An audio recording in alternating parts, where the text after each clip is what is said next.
Okay. Just a few words on me. As Thomas mentioned, I'm the CEO and co-founder of Kasuria. Kasuria is actually the company that is the proud and the humble host of this conference today with these fantastic speakers before me and after me. So also from my side, thank you so much so far for taking part in this and crowding the DeFi space and making it worthwhile for everyone. What is Kasuria actually doing? We are seeing ourselves as the go-to data provider, data as a service provider for mainly institutional investors in the DeFi space. And we are looking at DeFi strategies in their composable nature from the first hop to the last hop, and want to assess the whole stream of investment hops and provide financial data, retrospective data for investors to build their risk management, to build risk management models on it, to build their indices for the Bloomberg terminal, you name it. Their data is heavily needed in this space at the moment to make it more transparent.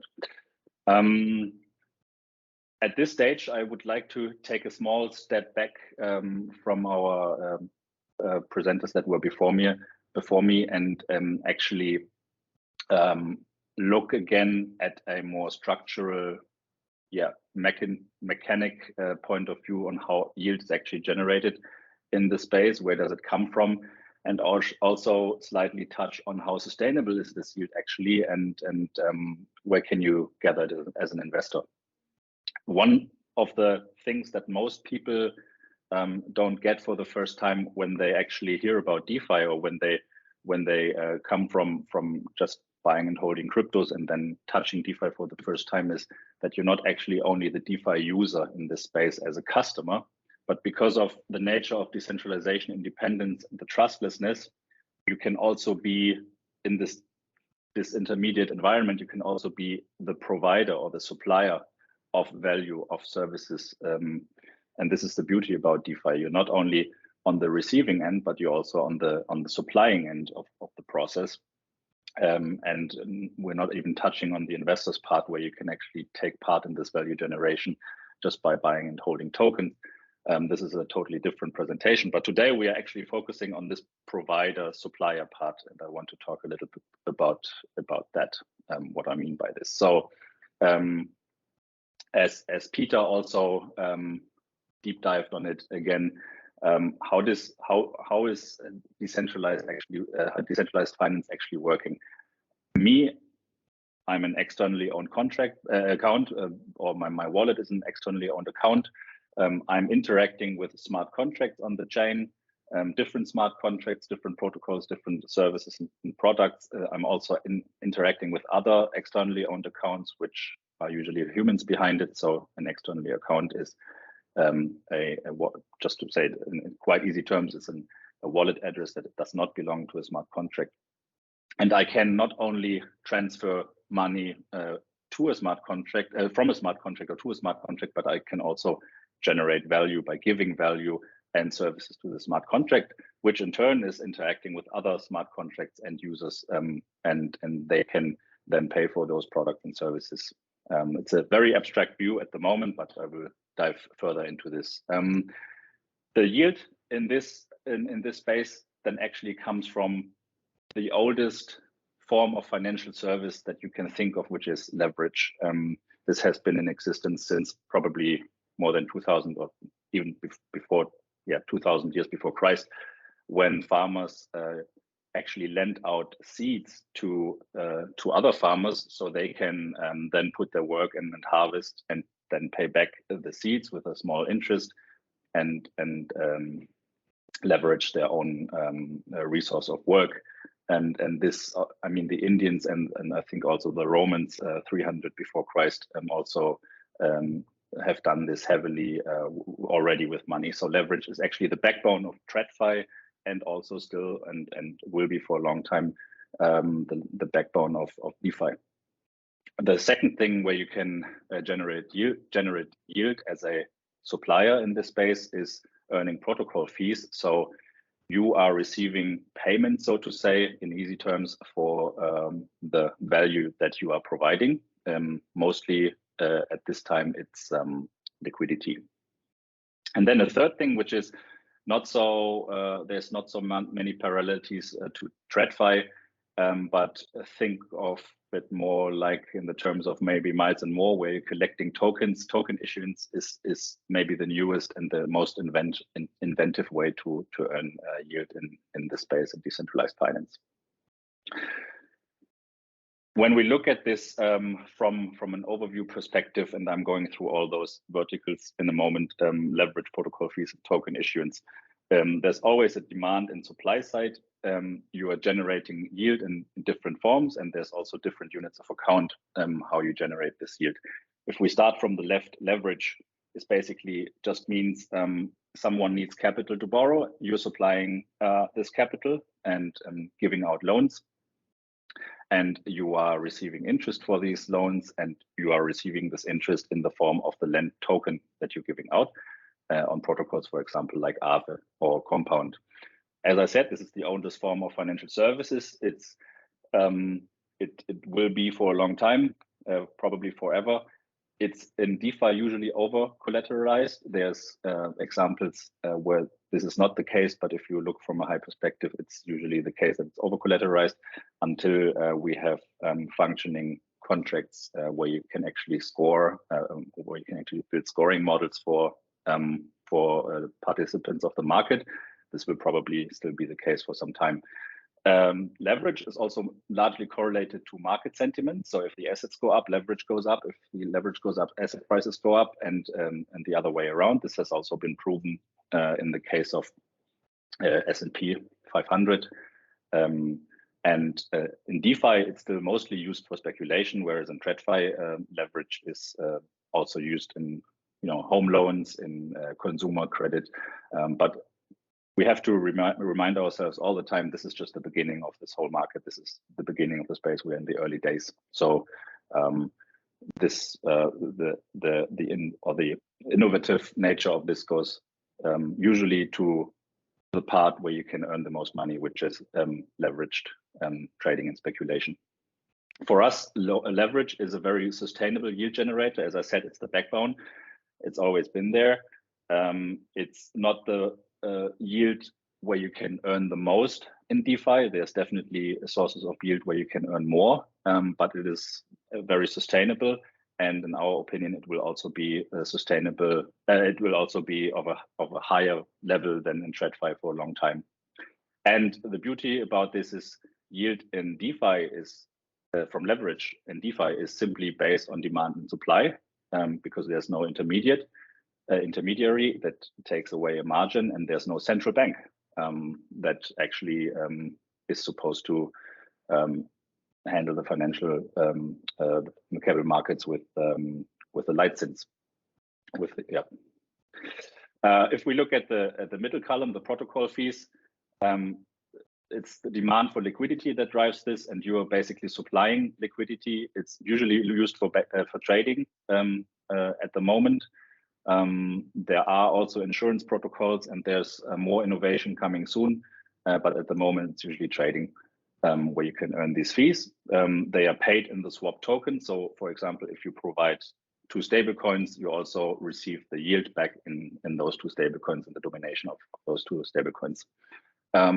This is probably structurally the most sound and sustainable form of yield in DeFi, because it's actually coming from providing value to users on the platform, and it's a direct result of the user activity on the platform. The value distribution takes place through either the appreciation of the native token or through a third-party token. In this case, with swap tokens, is a third-party token where you receive this as the yield. And it's also unfortunately dependent on the market activity. So in a bull market, the activity goes up, and in a bear market, it goes down, because users need leverage, and they need the liquidity to trade. On the right-hand side, this is probably the most complex issue, the token issuance. There is two different kinds of token issues. At the moment, we are looking at the proof of stake protocol, where you're trading, basically you're supplying locked tokens or your validation power. The demand is security. And as a payment for this service, so to say, you gain transaction fees, and the unit of account for this is in the native token of the protocol. On the other hand side, you have as what I call scaling incentives. And this is basically you're supplying network value because you're using the protocol. You're another user on the platform.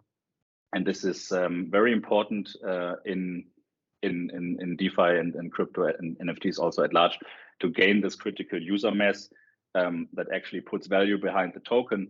But as you can already see, because this builds upon each other, and it's in our opinion not the most sustainable way to generate yield, because it's just a reward for usage, and as soon as the usage goes down or someone dumps the tokens on the market, then the value is lost. So be careful if a protocol tells you that you're gaining 30-40% in rewards just by using the protocol or using a liquidity pool, where you get another token, a third-party token on top of the fees that you're generating through the liquidity, because this is a not so sustainable way of building a critical user mass. And it's also implemented in the algorithm that it's mostly very finite time horizons. So it's not, there's strategies and there's business cases for this out there, where you just rely on yield farming and just jump from protocol to protocol and gather those rewards, those scaling incentives. But this is a separate business model, and it's definitely, you really have to know the market, and you're also subject to price dumps. Whereas on the other hand side, proof of stake at the moment is probably the most predictable and also the most sustainable form of yield generation out of these three at the moment, if you're focusing on large caps. So at the top 5, top 6 protocols that are out there in terms of total value locked. Also here, be careful if a new protocol wants you to stake and promises 30, 40, 50% of yield. It's usually not so sustainable. But if you're keeping to the large caps, this is a very sustainable and very predictable way of earning yield, which gets paid out in native tokens. It's also, of course, subject to price dumps. But if you're keeping to the large caps, it's not so. It shouldn't be so much of a risk as opposed to small protocols that need to scale up, and then this way giving out scaling incentives. It's also, just to come back on this, you really have to look, if you're going to these small protocols, really look at the tokenomics, look at the white paper, look how the whole thing is structured, because everything on the right hand side, token issuance, is also heavily subject to inflation. So the 15% that are promised might not be the 15% you're getting, because these tokens need to be minted, and this is a kind of inflation. And the more tokens there are, the less is the price, in easy terms.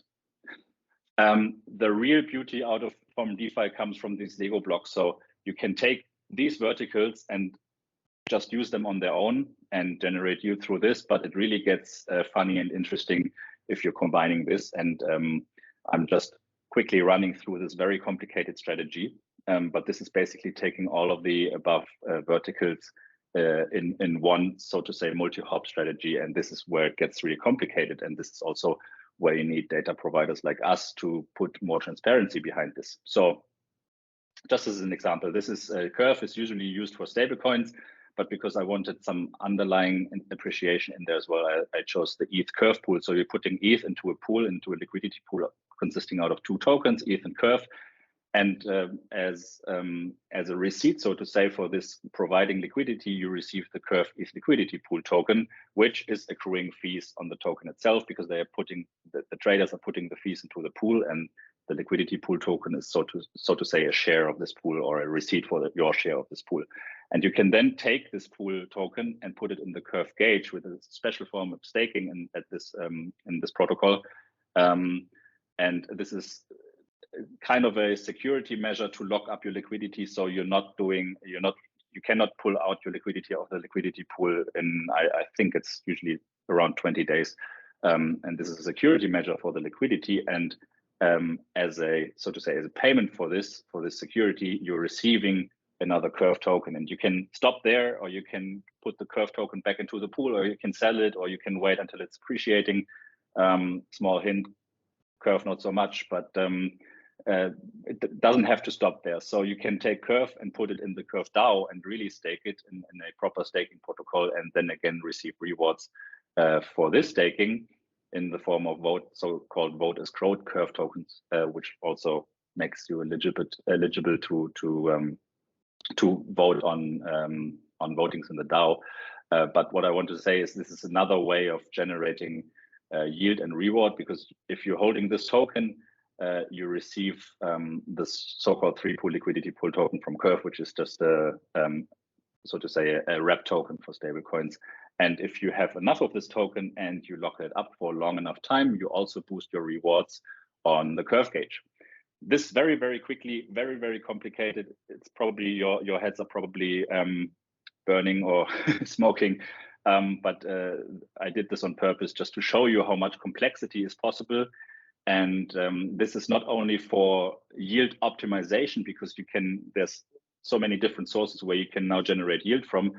You can also use this for hedging strategies, which I think my Philip will touch upon after my presentation in his strategies. But this is the nature of DeFi that makes it so beautiful, but also so complex. So just to put it out there, if you want to know how much you gained from this strategy in the last 3 months, what is the total return over this time frame at each single point in time? What is the value risk, let's say at April 15th, when you were in the strategy for, I don't know, 9 months or something? What is the volatility of the strategy? It's very, very intransparent and hard to say unless you're just buying the token and holding it for some time. And then you can look on Messari for the volatility. That's quite easy. But if you're doing these composable strategies, then it gets quite complicated. And that's not the end. This is the final slide, don't worry, but it's not the end for in transparency. This wrap token risk, so to say, transparency, or what we call transparency in DeFi and crypto, has a limit to, where this token wrapping starts and takes place. But this is very fundamental to DeFi, to composability. It's also linking and multiplying the risk that you're running, because you're not only using one protocol, but you're using multiple protocols. And also the real TVL inside a protocol is then subject to double counting, because a lot of protocols just take also the TVL that is in wrap tokens into account if they publish their TVL, or if you get the data about the TVL. So this is very misleading, and you have to research this in more detail. Then also you're not fully independent, to pour some water in the wine, because if you really want to do solid investing and keep your risk in account, you have to rely on third parties that are either certifying the security of protocols or giving audits of the correct implementation of smart contracts. It's highly advisable to do this, to rely on third parties. But the risk can also, of course, be covered partially by hedging strategies, or nowadays also insurance. So you can insure yourself against smart contract risk. And then if you really dig into the space and learn about each protocol and try to gather the data from each protocol, you realize that the documentation in the space is also rather incomplete or outdated. So we're discovering more and more protocols where the actual code that is deployed on the chain is a little bit different from what we found in the white papers and documentation. So you cannot really simulate the data or you have to really look deep into the code to simulate what the protocols are doing, and then receive the data from it. The sources of truth about cash flows and allocation of the tokens is also hard to find and inaccessible. But not to end this on a negative note, the presentation, this is actually a huge chance for people in the space, and also for us, to bring some transparency to this, not only to provide data about the financial risk, but to put more transparency in these categories that I just showed you here. If you have, I hope I was in the time frame. If you have more questions about us or what we do, or if you're interested in working with us, feel free to contact me at any time. find our website kasuria.io or contact us directly through email. And I hope I shed some light on where the yield in DeFi is actually coming from, and I hope you found it interesting.